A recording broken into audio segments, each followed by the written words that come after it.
to the subcommittee today. If you're able to turn your camera on and your sound on for us. Wonderful. We can see you and I think we should be able to hear you now. Hi, good morning. Good morning and welcome. So we've allocated 5 minutes for your submission. I will give you a little wave at the 4-minute mark, but other than that, over to you. Hi, my name is Nadine. I'm a trained counsellor and the mother of 3 children. I'm married to a Romanian man who grew up during communism in Romania. We married about 22 years ago, and after we married, we formed our own non-profit organisation. And we worked in Romania for 17 years with street children and orphans. We ran a day centre for street children. We opened a home for girls and a home for boys. And for 9 years, my husband and I were the house parents at a home for girls in Romania.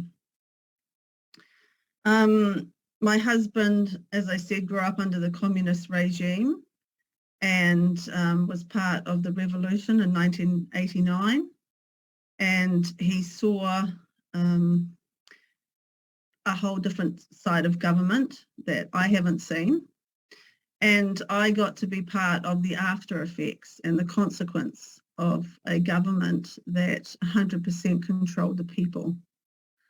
So they were controlled about what they could say, what they couldn't say, what they could do, and the consequences and what happened were horrific. Like I said, I went to Romania to help the children. And what concerns me about this bill is I think that it is like a slippery slope to the government taking over control of people's rights. It seeks to suppress and criminalise anyone, for example, counsellors like myself, religious leaders, medical practitioners, parents who might offer another view of a person's sexual identity, which is in essence given biologically at birth. You know, if an autopsy is done and somebody is you know, they do forensic testing, they can see whether it's male or female. Scientifically, you know, people are either male or female. And that has nothing to do with how a person identifies during their life, which is their choice.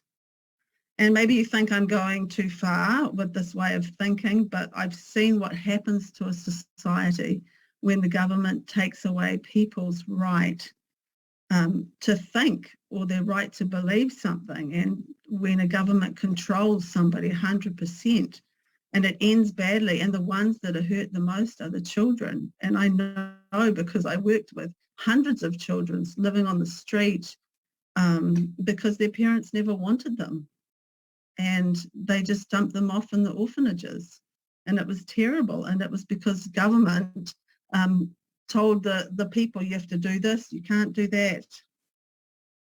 My other concern is the bill limits a person struggling with identity about how they can get help. So maybe they are Christian or Muslim and they want to identify with their faith. And if they go to a leader and say, you know, I'm struggling with this, what can you say? And I know in the bill, I've read the bill, it says that somebody can express what they believe, but they can't try to help somebody else, or they can't pray for them, or they can't help them in that way. And I don't think that is right. And then they would be criminalised for doing that. Yeah, so it limits their rights for getting help. So, you know, they might go to they might go to a doctor and the doctor would say, okay, well, this is the only way, but maybe there's another way. But if this bill goes into place, then, you know, it limits their choices and their rights also. And what about parents? You know, who knows their kids better than parents? And would we silence and then criminalise parents who want to help their children by encouraging them to accept the sex they were born with biologically and embrace it? And, you know, kids, they dress up as boys or girls or whatever when they're young. And, you know, some of them do go through difficulties and I believe they should be supported, but banning a particular type of therapy, I don't think is going to help. I mean, what will we ban next? Play therapy or, you know, cognitive behavioural therapy or something else? I mean, where does it end? And it's people's choice to get help. Thank you so much, Nadine. I'm sorry to cut you off. No, that's okay. I know that 5 minutes goes very quickly, It does but go quickly. we do very much appreciate your taking the time to share your views with us today. Thank you so much. Thank you. Thank you. Okay, bye.